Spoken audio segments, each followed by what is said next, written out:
नमस्कार।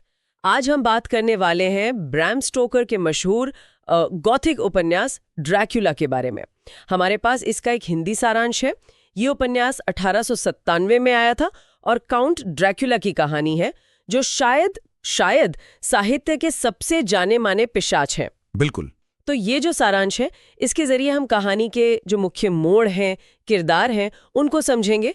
मकसद सिर्फ कहानी बताना नहीं है, बल्कि ये देखना है कि इस सारांश में क्या खास बात है ना? हाँ, और क्यों ये कहानी आज भी इतनी असरदार लगती है लोगों को। सही।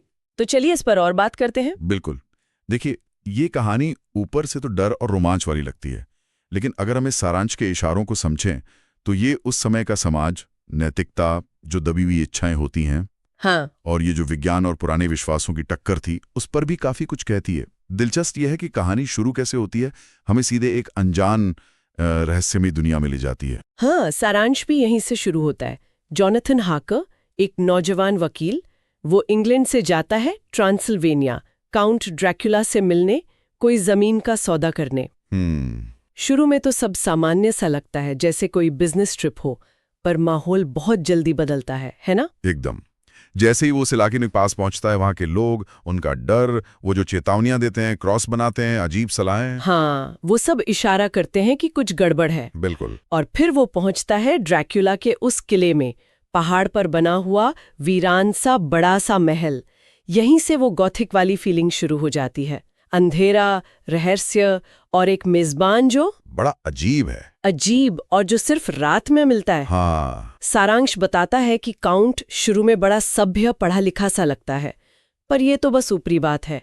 जल्दी ही जॉनथन को गड़बड़ लगने लगती है, जैसे महल के कुछ हिस्सों में जाने की मनाही। हाँ, और काउंट दिन में नजर नहीं आता, उसकी परछाई नहीं दिखती। ऐसा लगता है सारांश इसी कॉन्ट्रास्ट पे जोर दे रहा है, बाहर से सभ्य, अंदर से कुछ और ही। सही कहा। और देखते ही देखते जॉनथन की हालत बदल जाती है। वो मेहमान से कैदी बन जाता है। सारांश के जो पहले कुछ अध्याय हैं, वो इसी बदलाव को दिखाते हैं। उसका जो शुरू का उत्साह था, वो कैसे डर में और फिर खौफ में बदल जाता है।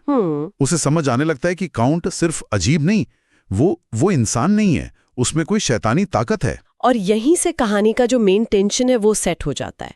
एक आम इंसान एक सुपरनैचुरल पावर के सामने फंस गया है। बिल्कुल। इसके बाद कहानी इंग्लैंड पहुंचती है, जैसा सारांश बताता है।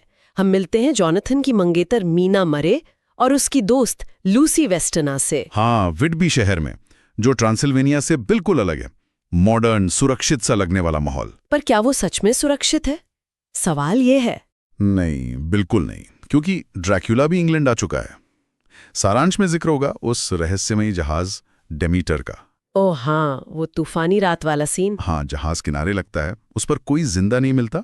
कप्तान की लाश पतवार से बंधी हुई है, और कार्गो में क्या है? मिट्टी से भरे बक्से। उफ, ये सीन ही अपने आप में डरावना है। ये दिखाता है कि बुराई कैसे चुपके से हमारी दुनिया में घुस सकती है। सही। और फिर लूसी के साथ अजीब चीजें होने लगती हैं।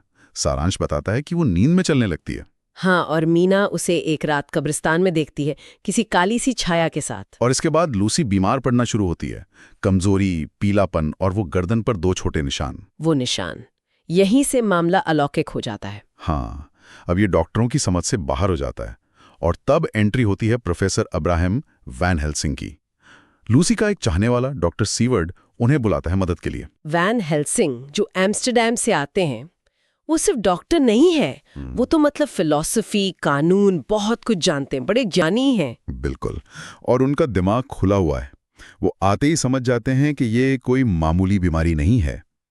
सारांश शायद इस बात पे जोर देता है कि वो मॉडर्न साइंस को तो मानते ही हैं, पर पुराने लोक विश्वासों को भी गंभीरता से लेते हैं। हाँ, जैसे लहसुन का इस्तेमाल, क्रॉस रखना। बिल्कुल।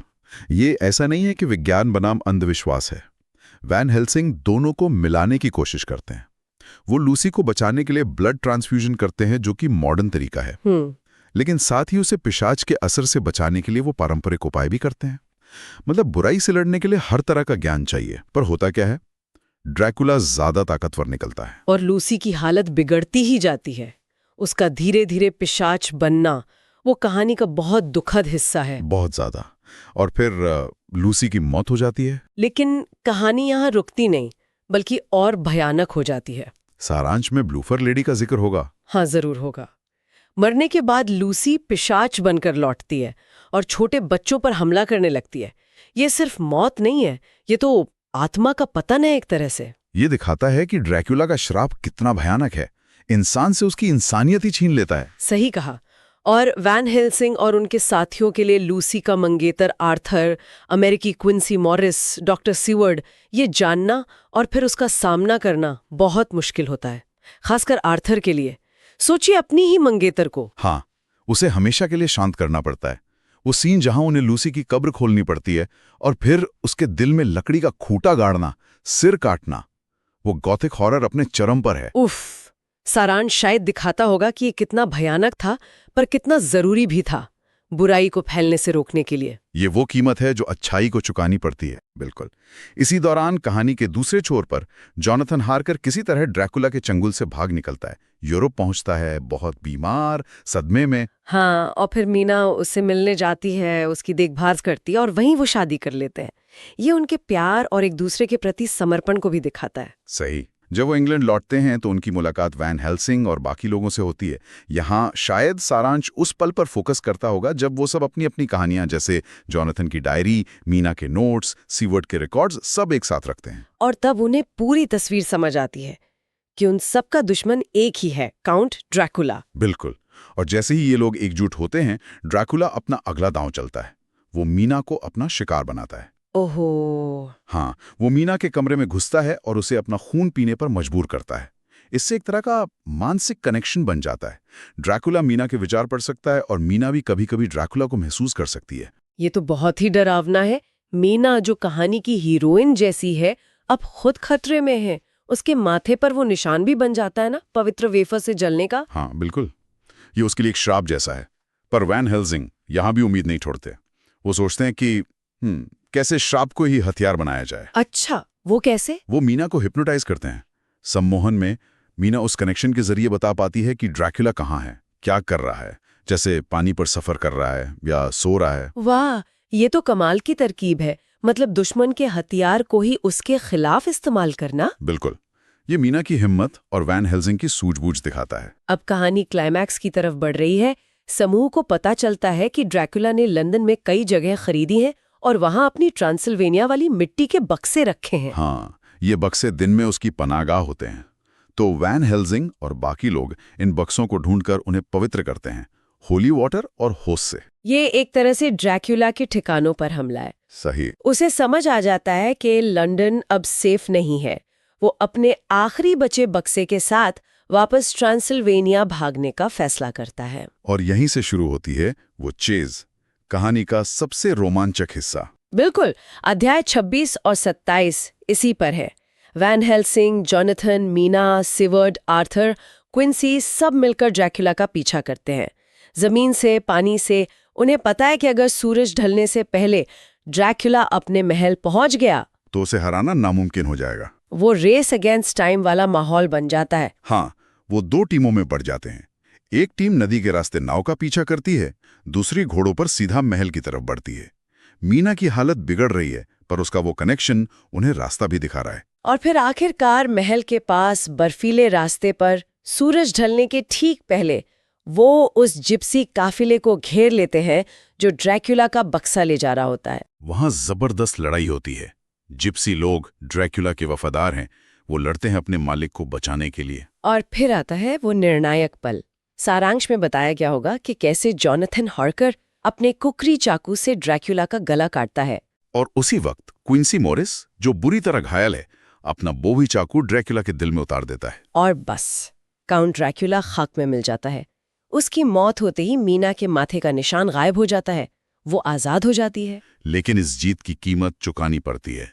क्विंसी मॉरिस, वो अपने जख्मों से मर जाता है, पर एक हीरो की तरह, ये देखकर कि मीना सुरक्षित है। हाँ, ये अंत बहुत मार्मिक है। अगर इसे बड़ी तस्वीर में देखें तो ये अंत टीम वर्क की जीत है। अलग अलग लोग एक बुराई के खिलाफ एक साथ आए। ये हिम्मत और बलिदान की जीत है, जैसे क्विंसी का अंत। और जैसा सारांश के विषय बताते हैं, अच्छाई की बुराई पर जीत, मॉडर्न सोच और पुराने ज्ञान के मेल की जीत, और शायद सबसे बढ़कर प्यार और दोस्ती की जीत, नफरत और मौत पर। बिल्कुल। तो ये थी ड्रैकुला की कहानी की एक झलक, जैसा हमें इस हिंदी सारांश से पता चला। जॉनथन का वो भयानक अनुभव, लूसी की दुखद कहानी, मीना का संघर्ष और अंत में बुराई का खात्मा। तो कुल मिलाकर इसका क्या मतलब है? ये कहानी आज भी इतनी असरदार क्यों है? देखिए, ये सिर्फ एक हॉरर स्टोरी नहीं है। ये उस विक्टोरियन टाइम के जो छिपे हुए डर थे, जैसे बाहर से आने वाली ताकतों का डर, अपनी इच्छाओं पर काबू न रख पाने का डर, साइंस की लिमिट्स का डर, ड्रैकुला इन सब का प्रतीक बन जाता है। वो सिर्फ खून नहीं पीता, वो आपकी पहचान, आपकी नैतिकता, आपकी आत्मा को भी खत्म करने की कोशिश करता है। और शायद इसीलिए ये आज भी हमें छूती है। कहानी में अच्छाई जीतती तो है, पर बड़ी कीमत चुकाकर। वैन हेल्सिंग का किरदार दिखाता है कि ज्ञान चाहे नया हो या पुराना, बुराई से लड़ने के लिए जरूरी है। हाँ, और मीना का किरदार वो स्त्री शक्ति और सहनशीलता का प्रतीक बन जाती है।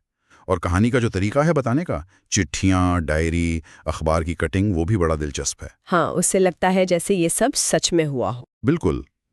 पाठक को खुद अलग अलग टुकड़ों को जोड़कर कहानी समझनी पड़ती है। शायद इसकी जो अपील है वो इसी में है कि ये हमारे अंदर के गहरे डर को छूती है। मौत का डर, अनजाने का डर, अपनी पहचान खोने का डर। और साथ ही हमारी उम्मीदों को भी, प्यार, दोस्ती और बुराई पर अच्छाई की जीत की उम्मीद। सही कहा।